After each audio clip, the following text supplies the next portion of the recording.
नमस्कार शेतकरी बांधवांनो, तुमचं आपल्या यूट्यूब चॅनलवर मनपूर्वक स्वागत आहे।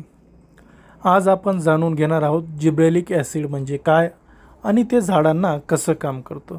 जिब्रेलिक ॲसिड हे एक वनस्पती संप्रेरक आहे जे झाडांच्या पेशींना वाढवण्याचं काम करतं। त्यामुळे झाड उंच होतात आणि फांद्या फुटतात आणि फुलं सुद्धा वेळेवर येतात। हे फवारणीनं वापरायचं असतं। 20 लिटर पाण्यात 40 मिली प्रति पंप जिब्रेलिक ॲसिड वापरायचा आहे आणि त्या झाडावर एकसारखी फवारणी करायची आहे। थोडी आपल्याला काळजी सुद्धा घ्यायची आहे। जास्त प्रमाण झाल्यास झाडाचं नुकसान होऊ शकतं। पानं मोठी होतील पण फुलं लागणार नाहीत। माझ्या शेजारी कापसाला फुलं येत नव्हती। जिब्रेलिक ॲसिडची फवारणी केल्यावर 10 दिवसात फुलं यायला लागली। फुलं वाचवा, फळं वाढवा आणि उत्पन्न सुद्धा वाढेल। जिब्रेलिक ॲसिड वापरा योग्य वेळी, योग्य प्रमाणात।